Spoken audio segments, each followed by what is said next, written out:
जन्म सार्थक करी, जन्म सार्थक उनको मौका है। हाँ, भारत भूमि में घर घर में गीता है, भागवत है, बाकी कोई पढ़ता नहीं, कोई जानता नहीं, कोई सुनता नहीं। इतना गधा हो गया।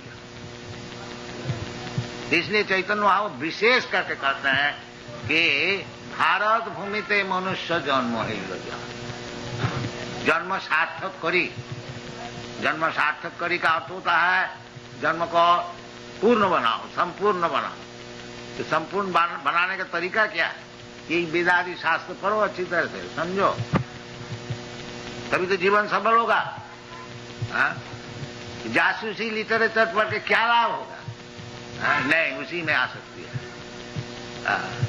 उसी में आ सकती। तद बायस तीर्थम, भागवत में बताया, न तद बचस चित्त पदम हरेर जस प्रगनीत कर ही चीज तद बायसम तीर्थम।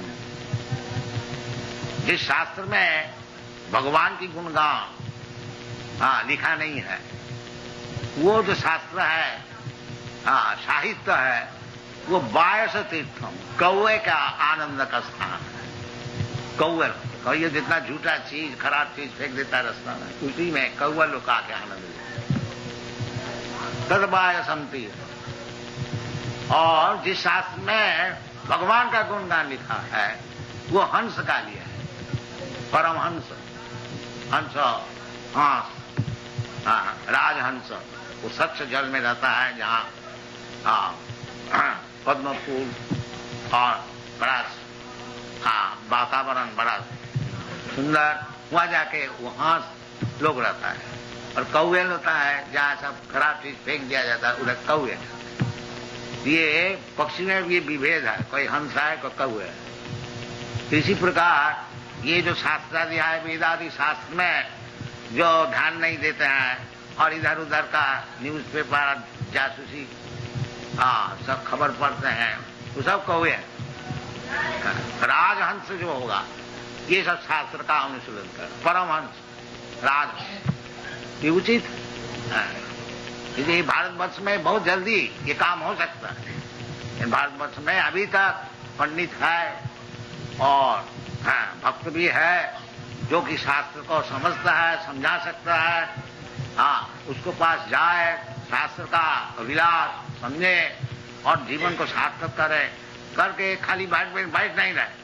चैतन्य महाप्रभु कहते हैं जन्म सार्थक करी, फर्स्ट ऑफ ऑल पहले तो अपना जीवन सार्थक कर लो, फिर परोपकार करो, दुनिया को सुनाओ।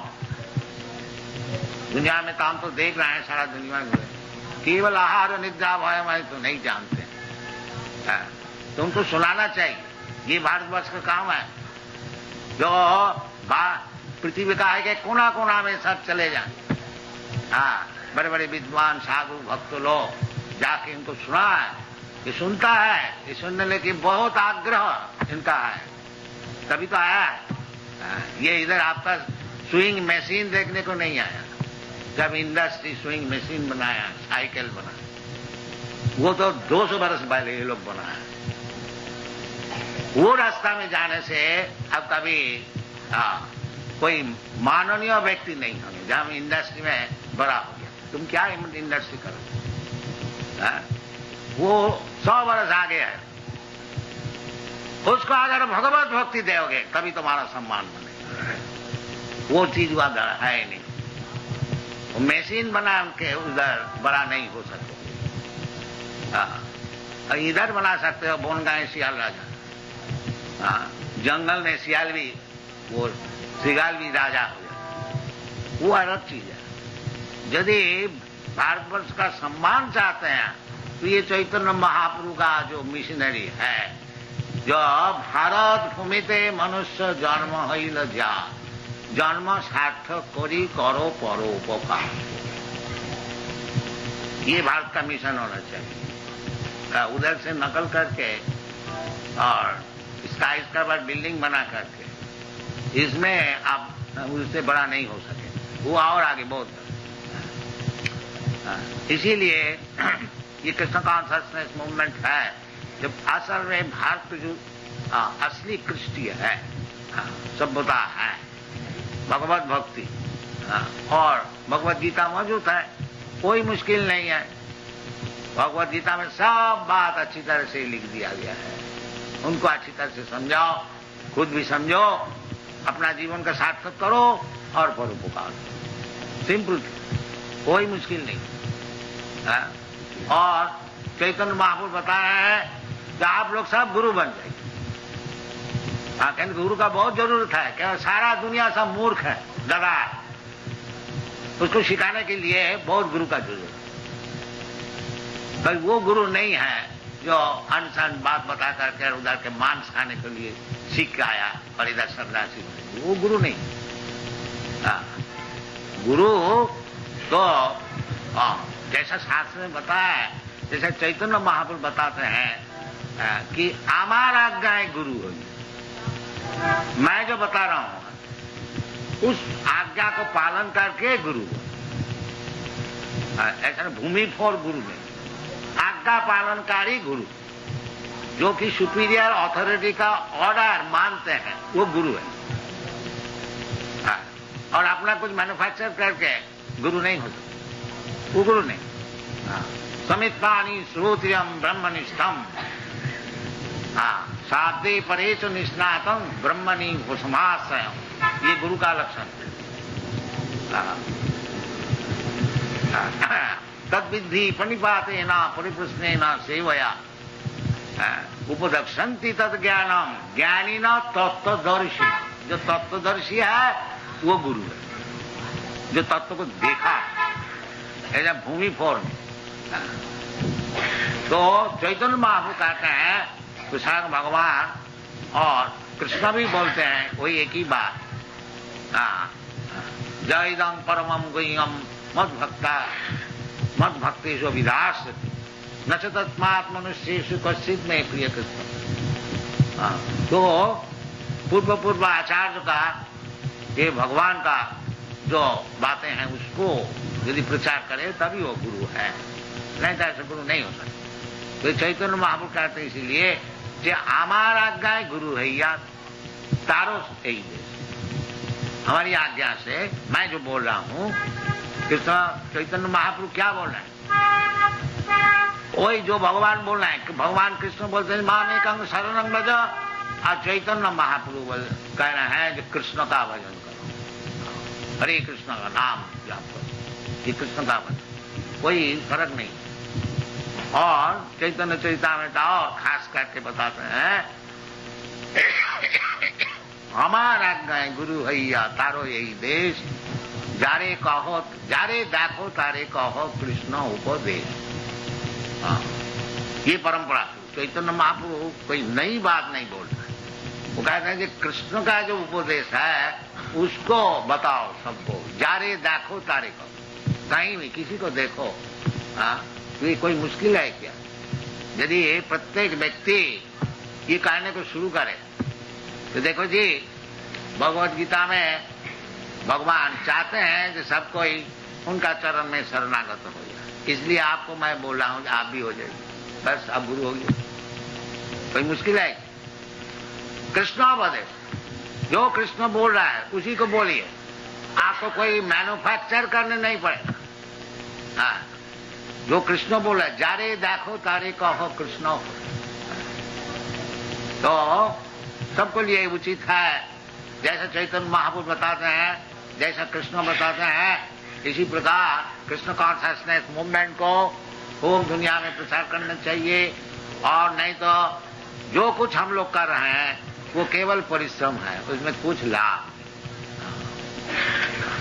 तो धर्मस्यानुष्ठित पुंसांग विश्वास न कर, रुचि अपना रुचि बढ़ाइए और दूसरे को रुचि संपन्न कराइए। ये शास्त्र का निर्देश है। तो सबको मिल करके सबको समझा कि भाई कृष्णास्तु भगवान स्वयं, कृष्ण जो असल भगवान है वो कृष्ण है, कृष्णास्तु भगवान स्वयं। वो चाहते हैं जो उनका चरण में आप लोग सब शरणागत हो जाइए, और मैं भी उनका वृत्त और उनका जो संवाद है उसको वहन करके पियन का ऐसे आपको बसा करके दंते निधाय तिनकं ये बड़े बड़े साधु लोग यही कहते हैं, दंते निधाय तिनकं पदयो निपत्य। हाँ, हम अपना मुंह में तीनों ग्रहण करके, हाँ, बहुत नम्रता से और बहुत खुशामदी करके आपको चरण में एक निवेदन कर रहा हूँ। ये प्रचार जो विषय है, तो जो भद्र व्यक्ति होगा वो सुनेगा, अच्छा भाई बोलो, तुम इतना दीनता से नम्रता से कुछ चीज बोलने को चाहते हो, तो बोलो क्या बोलने को चाहते हो। तो बोलना है कि हे साधव, आप तो बहुत साधु है, आप बहुत जानने वाला है, सुनने वाला है, ये हमारा निवेदन है, सकलों में वह विहाय दूरा, जो कुछ आप सीखे हुए हैं उसको फेंक दीजिए, उसको दूर में फेंक दीजिए, सकलों में वह विहाय दूरा। फिर हमको क्या करना है, चैतन्य चंद चरणे कृतानुराग, जो चैतन्य महाप्रभु जैसे बताते हैं उसका आप करिए। ये प्रचार का काम है। प्रचार कलिकाल में ये झगड़े का अड्डा है साहब, तो ज्यादा जबरदस्ती बोलने से बिगड़ जाए। हाँ, तो बहुत खुशामदी करके, जो आपको पैर में गिर करके और खुशामदी करके और दंत में तीर्ण ग्रहण करके एक निवेदन कर रहा हूँ, जो आप बड़े साधु हैं, बहुत सीखे हुए हैं, कृपा करके सब कुछ भूल जाइए, केवल चैतन्य महाप्रभु जैसे बता है ऐसे सुनिए। हाँ, तो क्या बता है ना, ओ जारे देखो तारे कहो कृष्ण, जिससे आपसे मुलाकात हो, बाजार में हो, घर में है, हाट में हो और रेल में हो, एरोप्लेन में है, देखो जी ये भगवत गीता की वाणी है, सर्वधर्मान तो आप ये काम कीजिए, हरे कृष्ण बोलिए, बस अब गुरु बन। तो धर्म स्थान स्थित पुंसान विश्वक्षेण प्रकाशित। और भी एक धर्म का विषय बोलना है। धर्म का अर्थ होता है ड्यूटी। तो ड्यूटी एक एक व्यक्ति का एक एक ड्यूटी होता है, जैसा पहले आप लोग को सुना। तो वास्तविक मनुष्य समाज में 4 विभाजन होना चाहिए। चातुर्वर्णन मया सृष्टि, गुण कर्म विभाग, ये होना ही चाहिए। ब्राह्मण, क्षत्रिय, वैश्य, शूद्र। ब्राह्मण कौन है, जिसका दिमाग बहुत अच्छा है और प्रैक्टिस किया है, तपस्या किया है, सत्य सम दम तितिक्षा आर्जव ज्ञानम विज्ञानम आस्तिकम ब्रह्म कर्म स्वभाव, ये सिखाना चाहिए। एक class of man there must be Brahmin, नहीं तो सोसाइटी को कौन गाइड करे। सब शूद्र हो गया तो कौन गाइड करे। हाँ, कलयुग में तो यही मुश्किल है, कलो शूद्र संभव, कोई ब्राह्मण नहीं। हाँ, कौन सिखाएगा, ब्रेन नहीं है, शूद्र है पैर और ब्राह्मण है हेड और क्षत्रिय है बाहु और वैश्य है पेट। जैसा शरीर में 4 विभाजन है, इसी प्रकार समाज का 4 विभाजन होना चाहिए और सबसे परस्पर कोऑपरेशन, सहयोग होना चाहिए, तो परफेक्ट सोसाइटी। जैसा आपका हमारा ब्रेन है, पैर है, हाथ है, पेट है, ये अगर सहयोग करे तो शरीर सुस्त रहता है, सब काम ठीक ठीक चलता है। इसलिए भगवान कहते हैं कि चातुर्वर्ण मया सृष्टि। ये जो ब्राह्मण क्षत्रिय ये सब आजकल का विचार है, सब उड़ा दो, केवल शूद्र ही का, उसमें कुछ लाभ नहीं। ये शूद्र लोग जो गवर्नमेंट में चला गया है, तो ये क्या गवर्नमेंट चला गया, शूद्र क्या जाए, तो क्षत्रिय चाहिए। हाँ, इसलिए दुर्दशा। ये जो 4 विभाजन है धर्म, इसका नाम है वर्णाश्रम धर्म। हम लोग अभी नाम दिया है हिंदू। हिंदू नहीं, हिंदू तो मुसलमान का दिया नाम है, असल में शास्त्रीय नाम है वर्णाश्रम धर्म। हिंदू धर्म नहीं, वर्णाश्रम, 4 वर्ण 4 आश्रम, ब्राह्मण क्षत्रिय वैश्य शूद्र और ब्रह्मचारी गृहस्थ वानप्रस्थ सन्यासी। ये 8 चीज अच्छी तरह से ऑर्गेनाइज भाव से चलना चाहिए। तो कलयुग में ये भी असंभव हो गया और ठीक ठीक ब्राह्मण क्षत्रिय वैश्य मिलता नहीं। इसलिए कलयुग में भगवान शास्त्र में एक ही निर्देश दिया है कि तुम चाहे ब्राह्मण हो, शूद्र हो और क्षत्रिय हो, जो कुछ हो, असल में तुम्हारा काम है भगवान को संतुष्ट करना। ये असल काम है। वर्णाश्रम विभाग। हाँ, ये नैमिषारण्य में बड़े बड़े ब्राह्मण पंडित और ऋषि लोग को विचार में ये स्थिर हुआ है। अतः पुंग भी द्विज श्रेष्ठ, ये शुद्ध गोस्वामी बताया। तो देखो जी, आप लोग तो सब द्विज श्रेष्ठ है, बड़े बड़े ब्राह्मण सब इधर उपस्थित है। तो शास्त्र का अनुसार ये निर्दिष्ट है, अतः पुंग भी द्विज श्रेष्ठ वर्णाश्रम विभाग। कोई वर्णाश्रम को बात किया, ये 4 वर्ण और 4 आश्रम। तो वर्णाश्रम विभाग सानुष्ठित धर्म संसिद्धि हरितोषण, वही बात इधर भी है। जो चाहे ब्राह्मण है ये, चाहे ब्रह्मचारी है ये, चाहे शूद्र है ये, चाहे गृहस्थ है ये, जो कोई असल आपका काम है संसिद्धि। यदि आप सिद्धि प्राप्त करने को चाहते हैं, संसिद्धि हरितोषण, भगवान को संतोष करना। तो कलियुग में ये जो विभाजन है, ब्राह्मण क्षत्रिय वैश्य शूद्र ब्रह्मचारी गृहस्थ वानप्रस्थ, स्थिति होना बहुत मुश्किल है। इसलिए एक काम सबके लिए उचित है कि हरितोषणम, भगवान को संतुष्ट, तब आप सिद्धि होगी, संसिद्धि हरितोष। तो भगवान कलियुग में बड़ा सरल भाव से संतुष्ट हो सके। क्यों? क्या किस तरह से? हरेर नाम हरेर नाम हरेर नाम इव केवलम कलौ नास्तेव नास्तेव नास्तेव गतिरन्त। इसलिए शास्त्र का निर्देश अनुसार हम लोग तो बहुत गिरे हुए हैं। इसलिए हरेर नाम, भगवान का नाम, ये नहीं है कोई नाम लिया, नहीं, हरेर नाम।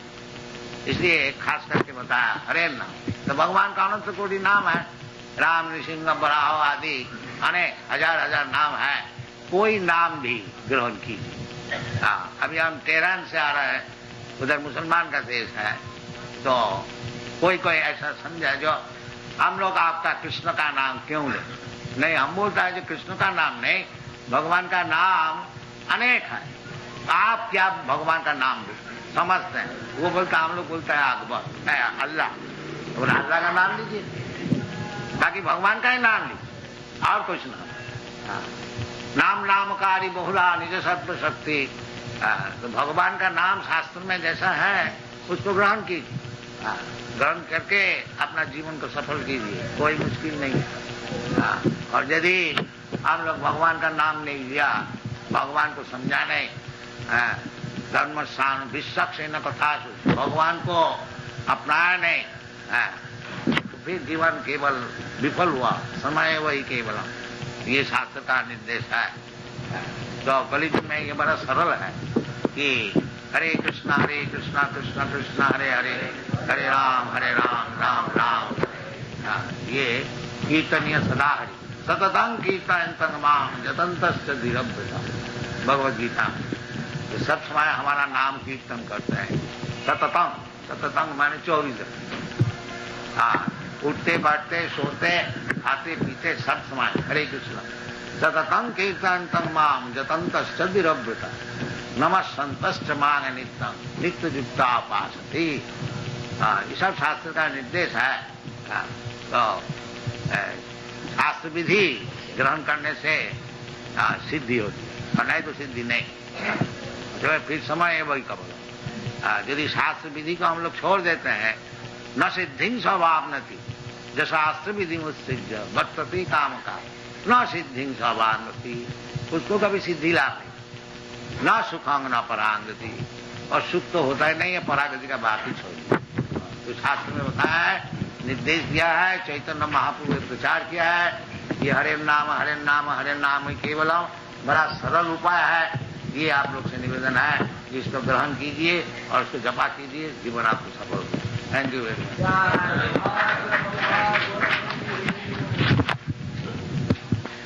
काली भक्त माने पटाखा भक्त, আর কিছু ভক্ত কিছু নয়। রণং দেহি রূপং দেহি রূপবতী ভাজ্যাং দেহি যশো দেহি, এইসব দেহি, আর আমি খুব মজা করি।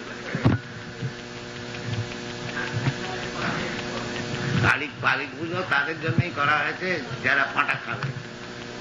এমনি বৃথা মাংস, কষাই খানার মাংস খেয়ে একবারে নরকে যাবে, সেই জন্য কালী পুজোর ব্যবস্থা করা হয়েছে যে মাসে একবার হয় অমাবস্যা, অমাবস্যাতে কালী পুজো করলে আর যাই হোক মায়ের প্রসাদ খাও, তো মাসে একবারই পাঁটা খাবার সুবিধা। আর রোজ নয়, রোজ নয় যে ওই দোকানেতে একটা কালী রেখে দিয়েছে, এটা তো শাস্ত্রবিধি।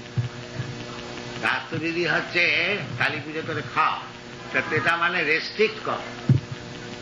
এটা যে খুব একবার রাস্তা করে দিয়েছে আজকাল যেটা চলছে সব জায়গাতে, মুসলমানের যে কোরবানি সেটা ওই বকরিদের সময় মসজিদে করে।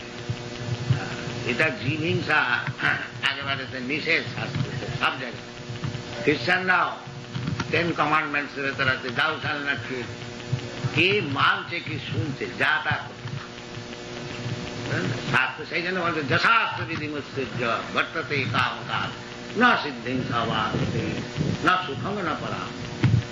যারা শাস্ত্রবিধি ছেড়ে দিয়ে যা তা করে তারা সুখ তো কোনোদিন পাবে না, সিদ্ধিও পাবে না, আর মুক্তির তো কোনো কথা।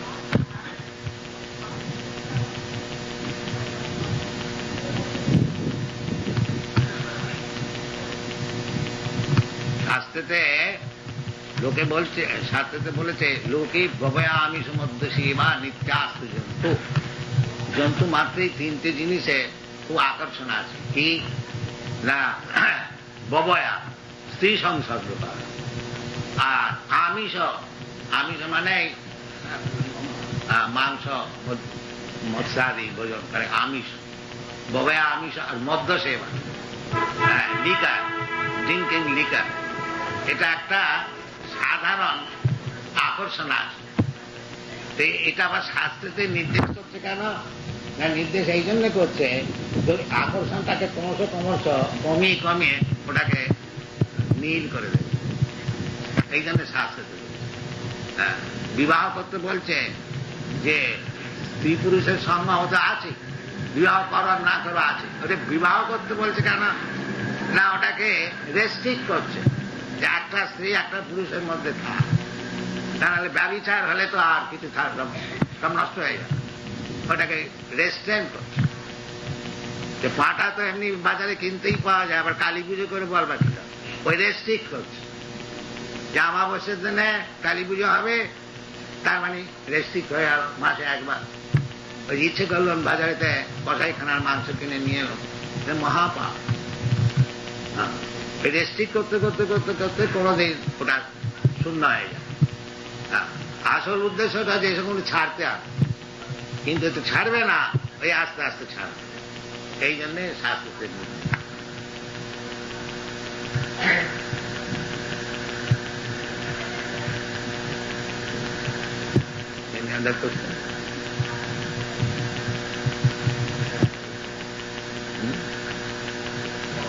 No more question?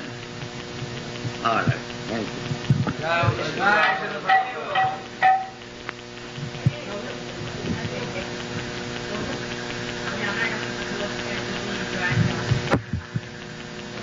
হ্যাঁ বলুন।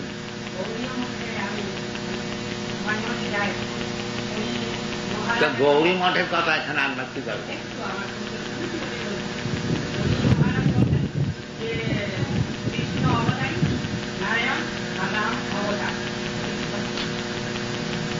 হ্যাঁ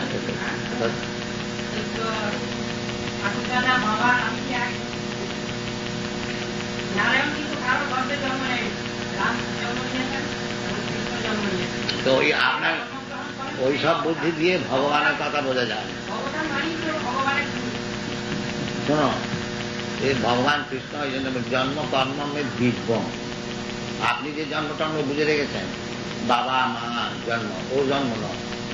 এই জন্য বলছে জন্ম কর্মঞ্চ দিব্যম যে জানা। শোনো শোনো, ভগবানের জন্মটা ওই রকম না। আপনি যেরকম বলছে বাবার থেকে জন্ম হলো, মায়ের থেকে জন্ম হলো, তা নয়। এই জন্য বলছে জন্ম কর্মঞ্চমে দিব্যম। দিব্যম বলবার কার উদ্দেশ্য, ওটা লৌকিক নয়। আপনি তো লৌকিক কথা বলছেন।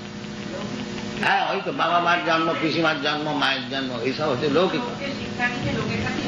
হ্যাঁ, তো সেইটা সেই জন্য বলছে যেটাকে জানতে হবে ভালো করে। জন্ম কর্ম দিব্যম যু জানাতি তত্ত্ব, আমি যে বুদ্ধি নিয়ে বুঝে রেখেছি জন্মকর্ম, ওই সব বুদ্ধিতে চলবে।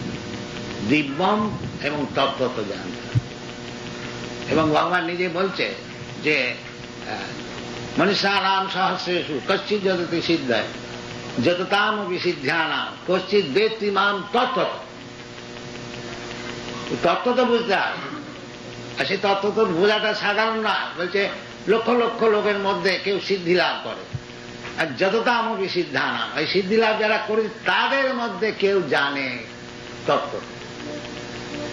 ও আপনি বুঝে রেখেছেন যে মায়ের পেট থেকে জন্মেছিল কৃষ্ণ জন্মেছে রাম, ওই রাম নয়, সেটা বুঝতে হবে, এটা তাত্ত্বিক বুঝতে হবে। এবং সে তাত্ত্বিক বুঝবার রাস্তাটা ভগবান বলে দিয়েছেন, ভক্তা মাম অভিজানাতি যাবান যচ্ছামি তত্ত্ব। ওই তত্ত্ব ভগবানকে তত্ত্ব তো বুঝতে হবে, যা আমরা বুঝে রেখেছি ওইরকম বুঝে হবে। এবং তত্ত্ব বুঝবার জন্য যে তত্ত্বদর্শী না, ভগবান বলেছেন তদ্বিদ্ধি প্রণিপাতে না পরিপ্রশ্নেন সেবয়া উপদক্ষন্তি তদ জ্ঞানম জ্ঞানীন তত্ত্বদর্শী। এই তত্ত্ব কথাটা আগে বুঝতে হবে, ওইরকম নিজের মন গড়া বুঝতে হবে এবং সেটা জানতে হবে। তদ্বিদ্ধি, সেটা জানো কি করে? প্রণিপাতে না, আগে নিজের যে বুদ্ধা বুদ্ধি আছে সেটাকে প্রণিপাত করতে হবে, প্রকৃষ্ট রূপে করে দিতে হবে। এটা হচ্ছে আসল কন্ডিশন, যে আমি খুব জেনে রেখেছি বুঝে রেখেছি বাস ঠিক হয়ে গেল না। তদ্বিদ্ধি প্রণিপাতে, হ্যাঁ প্রকৃষ্ট রূপে নিপাত করে দাও।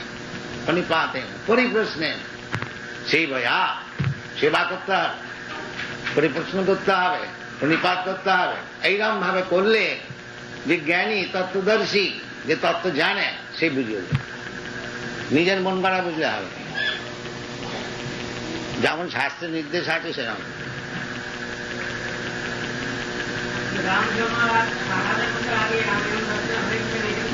ওই জন্য বলছি যে তত্ত্বদর্শীর কাছে যেতে হবে, ওইরকম ভাবে বুঝতে হবে, ওইরকম বুঝতে হবে।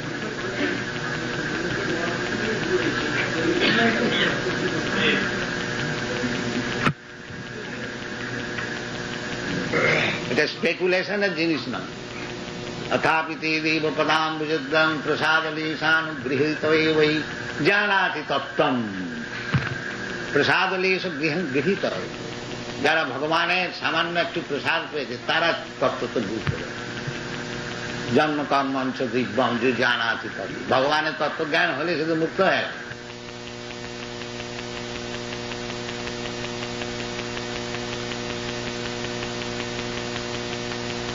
एकदासो बनंग जाता,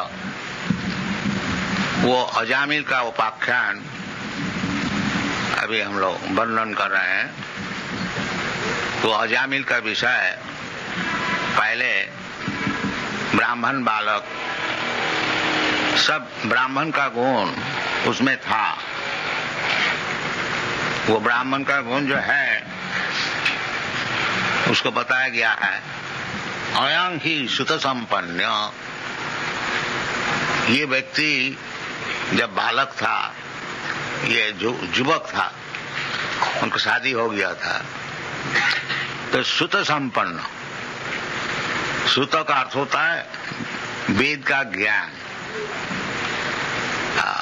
वेद का नाम है श्रुति, और जो वेद का ज्ञान सुन के लाभ किया है उसको कहा जाता है श्रोत्रियम और श्रुत। जो वेद का ज्ञान सुना है गुरु से, ये सुनने का चीज है। पहले सुने, ये जो हम लोग सत्संग चला रहे हैं, इसका उद्देश्य है कि वेद का जो ज्ञान है उसको आप लोग आकर के सुने, सुनते सुनते ज्ञान लाभ होगा। पढ़ने का भी जरूरत नहीं है। कोई अगर पढ़ने को लिखने को नहीं जानता है तो उसको ज्ञान कैसा होगा? सुन के होगा। भगवान कान दिया है। असल में पहले वेद का ज्ञान सब कोई गुरु से सुन करके ही सीखता था। लिखित पुस्तक नहीं था।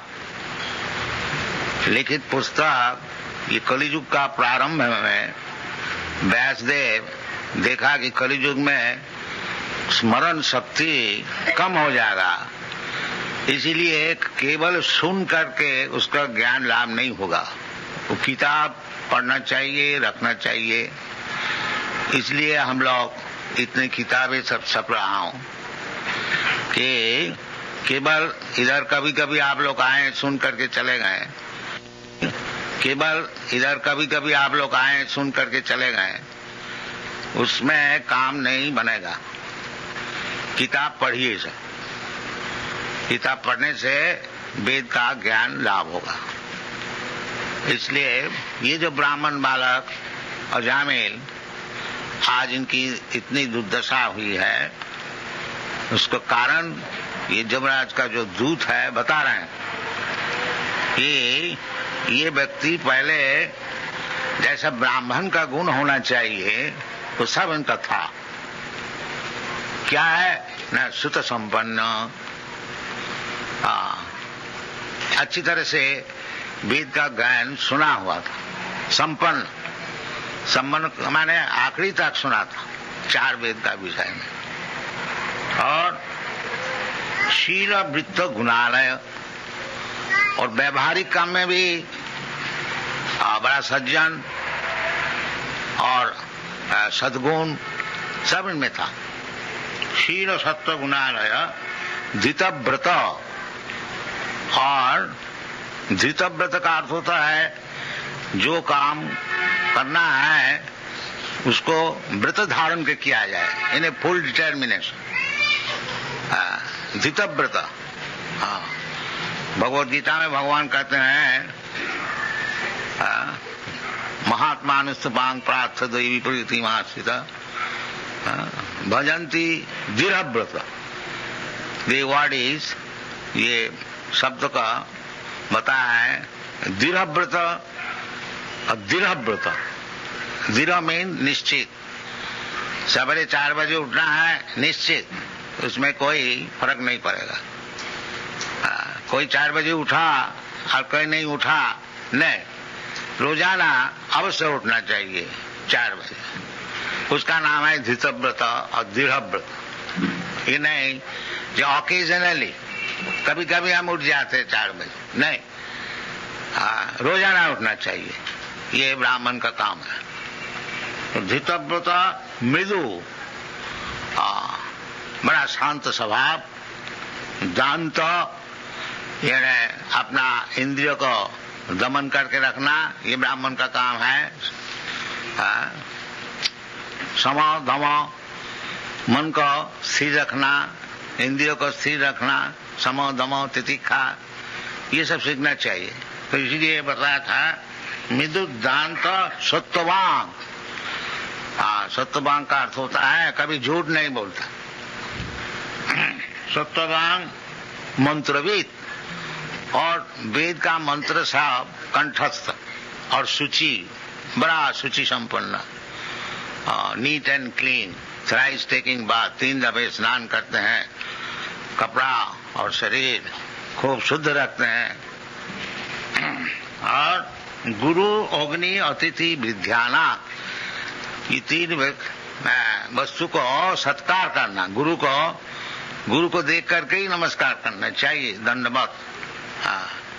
और अग्नि, इन्हें रोजाना यज्ञ करना चाहिए। और अतिथि, कोई व्यक्ति अचानक घर में आ जाए उनकी सेवा करनी चाहिए। और वृद्धानां, और विशेष करके वृद्ध व्यक्ति को खूब अच्छी तरह से सम्मान करना, उसको संतुष्ट करना, ये सब गुण है। और शुश्रूषु अनहंकृत, ये ब्राह्मण बालक ये सब करते थे, और अहंकार भी नहीं कि हम इतना करने वाला है। अनहंकृत, सर्वभूत सुहित, और सबके लिए सुहित, यानी उसको अच्छा सोचना, सबके लिए सबका मंगल हो। सर्वे सुखी न भवन्तु, ये सब मनुष्य का सद्गुण है। साधु, और साधु एक एक शब्द का अनेक बहुत बड़ा लंबा चौड़ा अर्थ है, संक्षेप में आपको बता दूं। तो साधु, साधु का अर्थ होता है भगवत भक्त। भगवान जैसे बताया भगवत गीता में, साधु रेव समन्तव्य। साधु का अर्थ होता है कौन?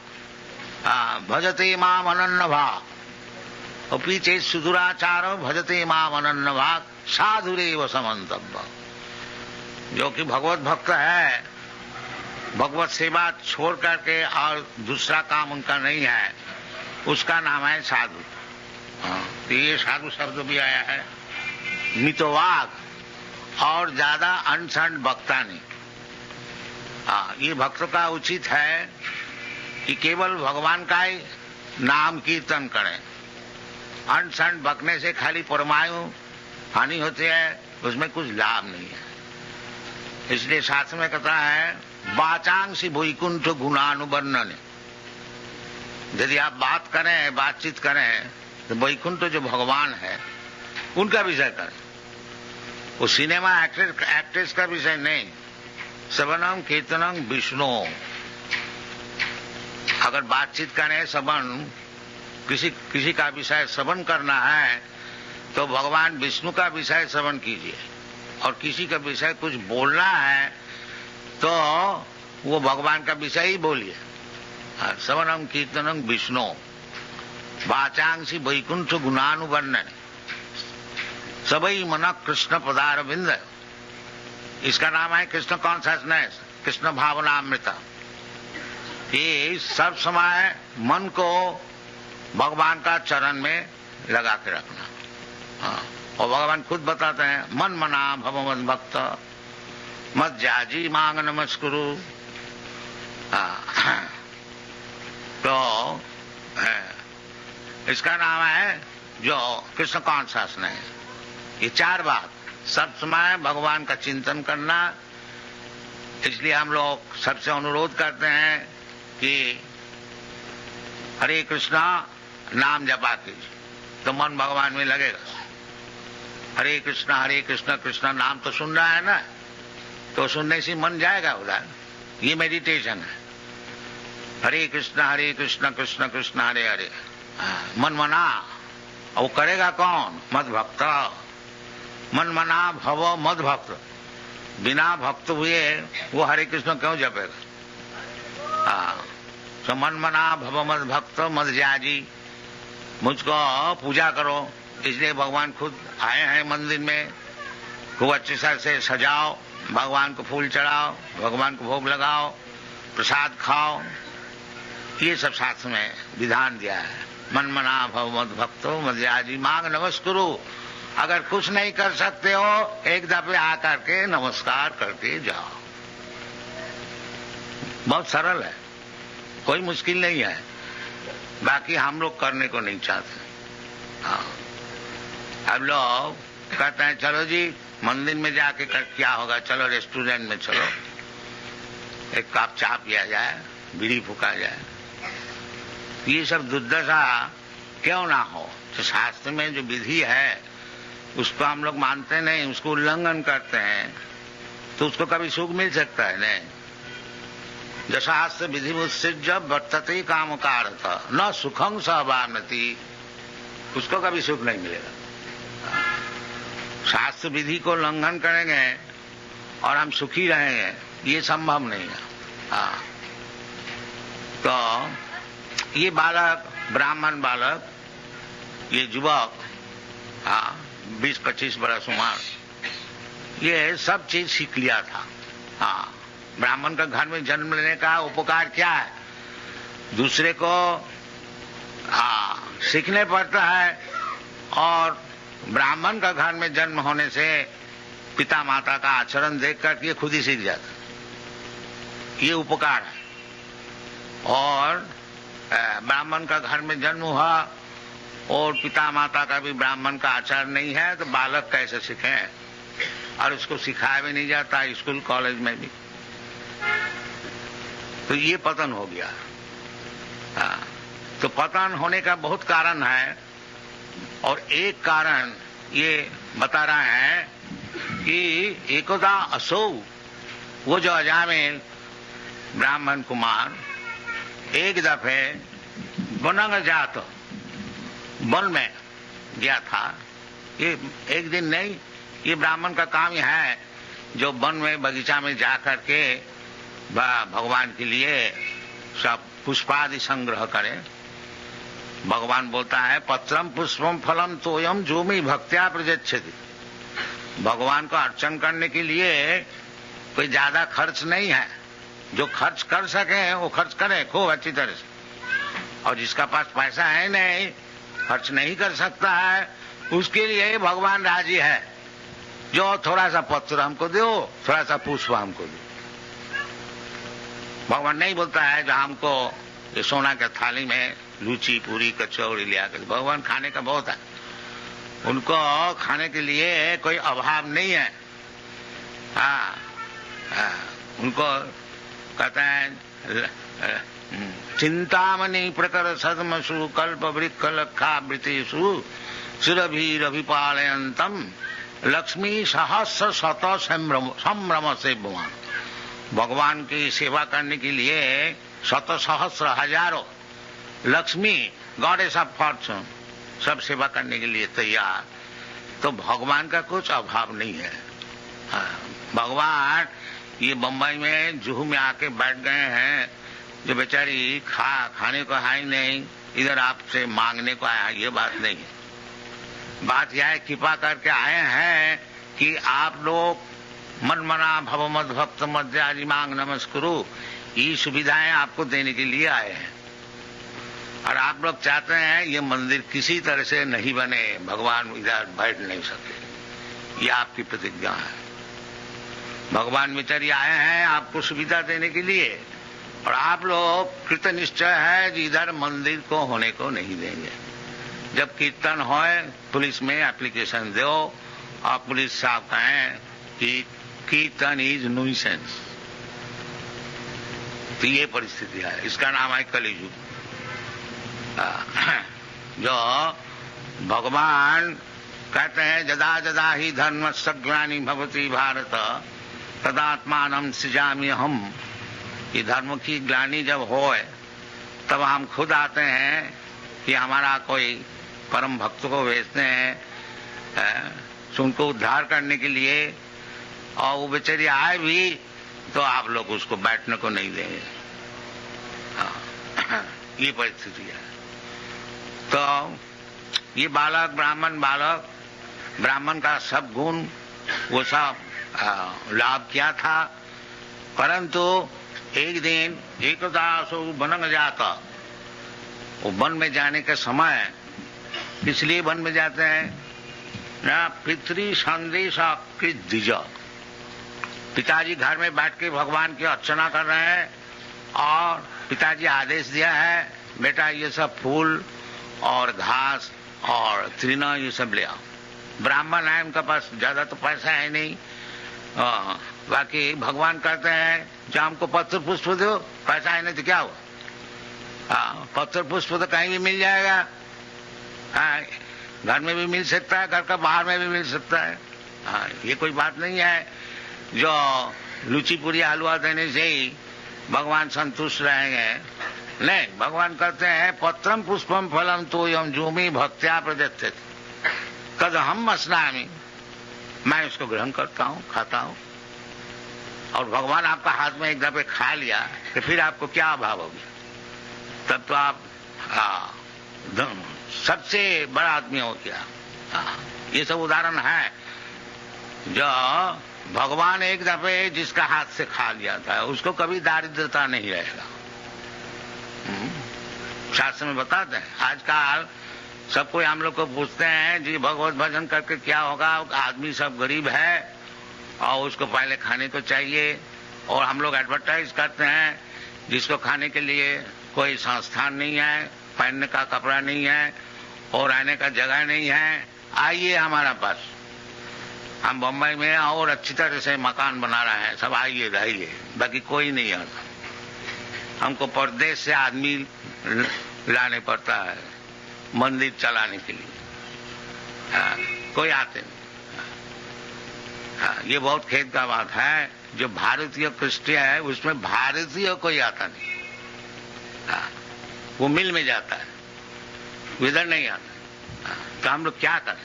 हम लोग तो खुशामदी कर रहे हैं, आइए इधर रहिए, इधर भगवान का प्रसाद खाइए और कीर्तन कीजिए और सब चीज आपको मिल जाएगा। भगवान खुद कहते हैं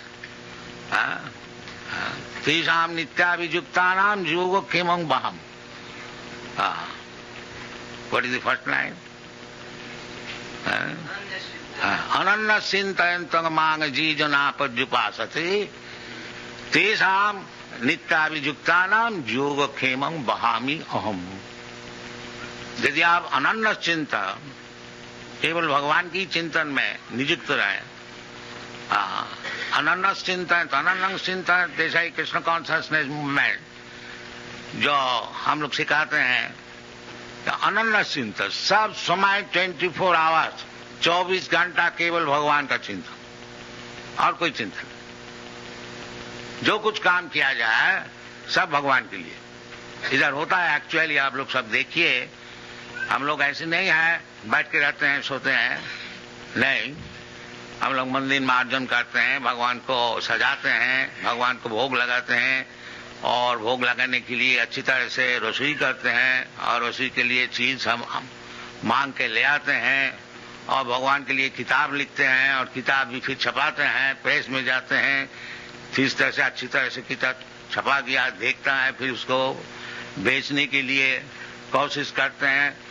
इसीलिए 24 घंटा हम लोग का एंगेजमेंट है, 24 आवर्स, एक मिनट भी समय नहीं है। इसका नाम है अनन्य चिंतन और कुछ चिंता नहीं है, केवल भगवान का विषय। जैसा साधारण व्यक्ति उस सब समय अपना घर गृहस्थी का चिंतन करते हैं, किस तरह से अपना गृहस्थी को पालन किया जाए, किस तरह से लड़का बच्चों को शिक्षण दिया जाए, किस तरह से रुपया उपार्जन किया जाए, ये जैसा उनका चिंतन है, हम लोग का भी ऐसी चिंतन है। बाकी भगवान के लिए, भगवान का मंदिर किस तरह से बनेगा, इतना क्यों लड़ाई हम लोग इधर करते हैं। हमारा 108 मंदिर है और एक अगर इधर नहीं हुआ तो 107 तो जरूर रह जाएगा, तो उसमें हमारा कुछ नुकसान नहीं है। बाकी हम लोग सोचते हैं जो ये भगवान का मंदिर, बम्बई इतना बड़ा भारी शहर है, क्यों अच्छी तरह से नहीं बनाया जाए, ये हम लोग का चिंता। बाकी बाधाएं देते हैं, नहीं तुमको नहीं देगा तो बाधाएं होने दीजिए, बाकी हम लोग चिंतन नहीं छोड़ेंगे। हमारा चिंतन चलेगा, ये हमारा काम है। उसमें सफल होए और नहीं सफल होए वो चिंतन है नहीं। सफल होगा भगवान की इच्छा होगा तो इच्छा होगी तो सफल होगा, और नहीं होगा तो हमारे क्या, भगवान का काम भगवान को करने को नहीं दिया तो उसमें हमारा कोई नुकसान नहीं है। तो ये इसका नाम है मन मना मम भक्त। ये इतना प्रयास कौन करेगा अगर भक्त नहीं हुआ? वो लोग छोड़ देगा, मतलब क्यों इतना झंझट में जाए। चलो जी इतना टाइम तो कुछ शेयर मार्केट में स्पेकुलेशन करने से कुछ रुपया पैदा हो जाए, तो ये भक्त ही कर सकता है। मन मना भव मत भक्त, इसलिए भगवान कहते हैं भगवत भक्त, क्योंकि उसका चिंतन सब समय रहेगा और वही सबसे बड़ा जोगी है जो भगवान का चिंतन किसी तरह से जेन तेन प्रकार, ये चैतन्य महापुरुष का फिलोसॉफी है, किसी तरह से जेन तेन प्रकार मन कृष्णे निवेशयेत, किसी तरह से मन जो है उसको भगवान का चरण में लगाइए। ये कृष्ण कॉन्शियसनेस फिलोसॉफी। तो हर किस्म का काम इधर है, कोई काम आप लीजिए उसमें कृष्ण सेंटर, इसलिए वो मन मना भव मत भक्त, वो भक्त हो गया और मन सब समय भगवान का चरण में उसको लगा रहा। तो उसके लिए भगवान खुद कहते हैं जो इस प्रकार जो व्यक्ति है सब समय हमारा चिंतन करते हैं, उसको कोई अभाव नहीं रहेगा। उसका अभाव का विषय है मैं खुद देखूंगा। तेषाम नित्याभियुक्तानाम योगक्षेमं वहामि अहम। Whatever necessities they have got, Krishna is being personally here, you take it.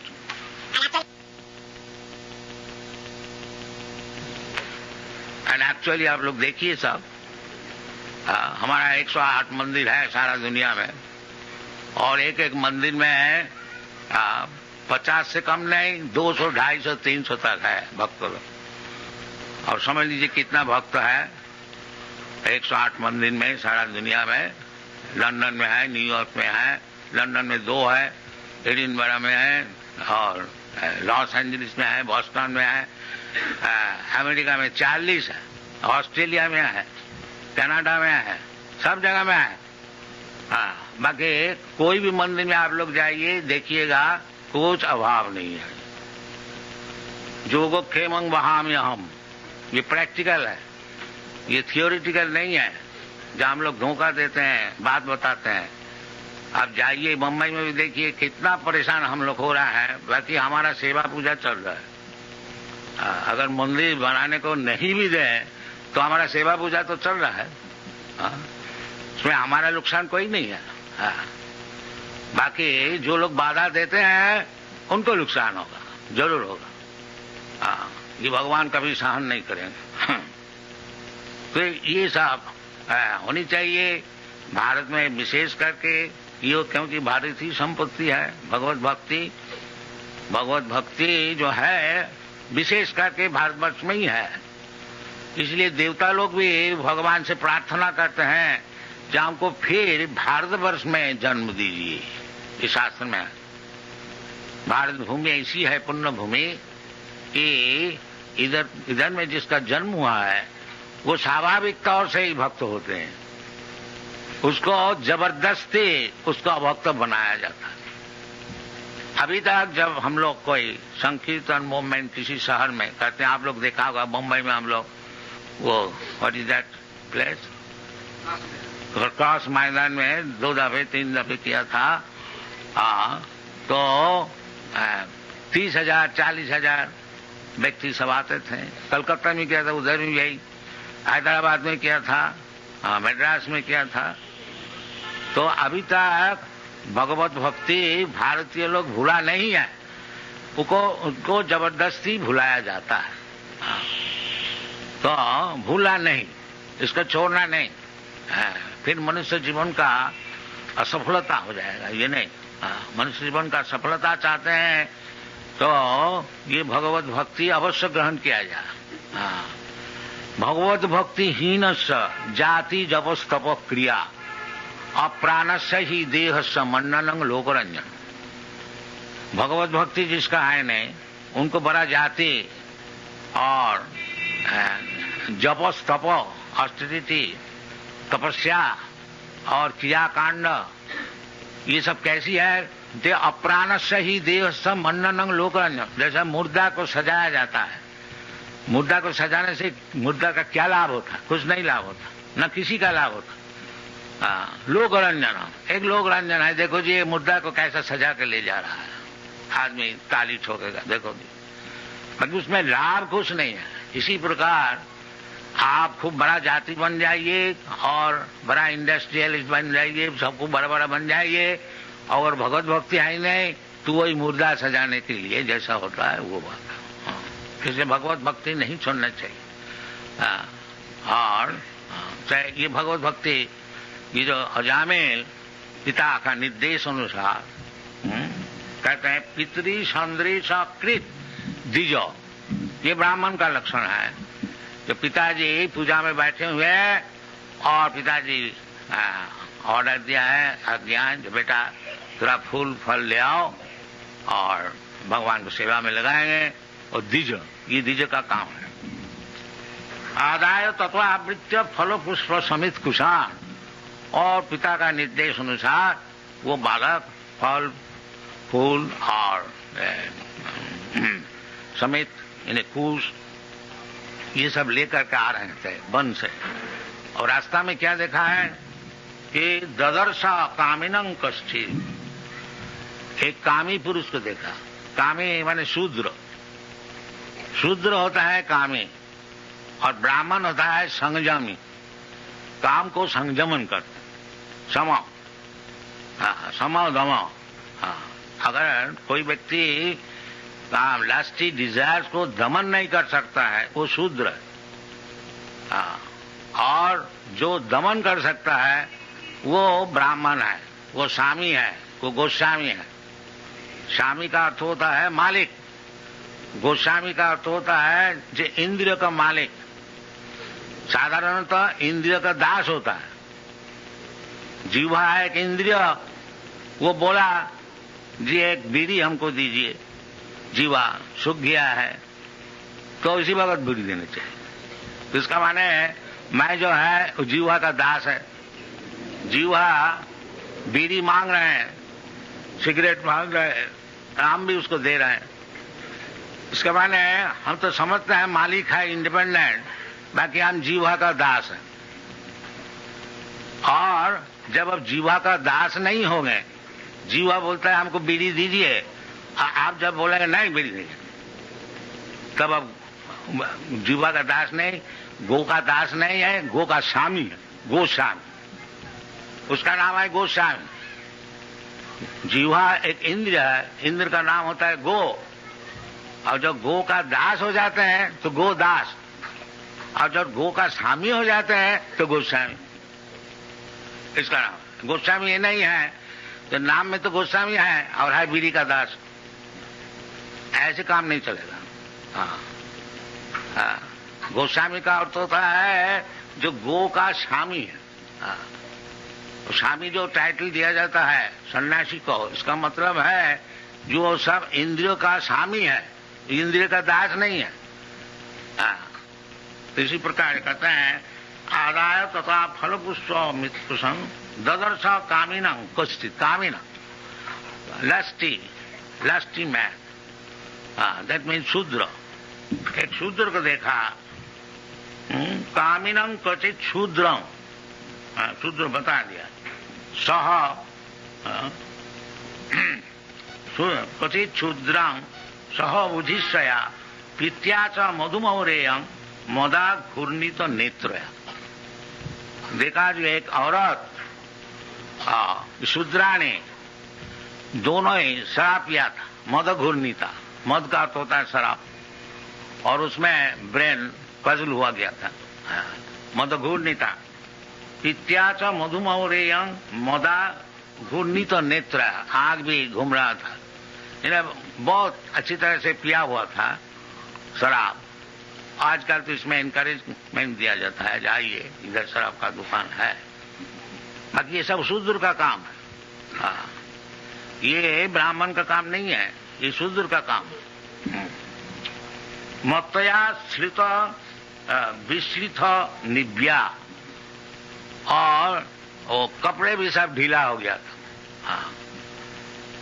विश्रथ Nivea व्यपीत निरपत्रम, और दोनों मिलकर के वो आलिंगन चुंबन आदि सब कर रहे थे पब्लिक रोड में, निरपत्र, कोई लज्जा नहीं, बिल्कुल लज्जा नहीं, निरपत्र।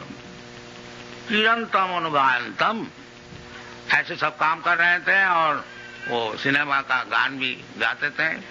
उस समय सिनेमा शायद नहीं था, तो अनुगायंतम ऐसी कुछ lust invoking songs they were singing, and hasantam and laughing and smiling and अनंतिके, बस कोई बाधाएं नहीं। ये एक औरत और एक शूद्र और एक शूद्रानी को देखा। ये ब्राह्मण देखिए इतना क्वालिफाइड है, इतना क्वालिफाइड होते हुए भी सामने में जब देखता है तो उसका मन जरूर विचलित हो जाता है। वो तो बालक है, युवक है, और एक ब्राह्मण बालक एकोदा कभी ऐसा देख करके कितना उनका पतन हुआ था वो तो आगे मालूम होगा। और हम लोग रोजाना देखते हैं, अगर रास्ता में नहीं है, रास्ता में भी है, और उसको तस्वीर सिनेमा में भी दिखाया जाता है, तो किस तरह से युवक वो अपना ब्राह्मण धर्म में प्रतिष्ठित रहेगा, असंभव है। एक दफे देख करके अजामिल का कितना पतन हुआ था, वो फिर चोर बन गया, डाकू बन गया, ठग बन गया, और जो कुछ होने का था उसका सब हुआ था। और एक दफे देख करके, एक शूद्रानी को आलिंगित देख करके, और हम लोग रोज देख रहे हैं सिनेमा में, तो हमारा कितना पतन हुआ है और होने वाला है वो आप लोग थोड़ा समझ लीजिए। ये कलियुग है, इसलिए ये जो भारतीय कृष्टि वैदिक सभ्यता, इसको साधारण तौर से रक्षा करना बहुत ही मुश्किल है। इसलिए कलियुग जैसा बीमार है ऐसा दवाई भी है। ये शास्त्र में ऐसा बताया है जो कलियुग जो है ये दोष का निधि है, समुद्र है दोष का, इतना दोष है। ये भागवत में 12वें स्कंद में बताया गया। तो इसके लिए दवाई क्या है, दवाई भी बताया। वो क्या चीज है? कलो दोष निधि राजन अस्ति जी को महान गुण।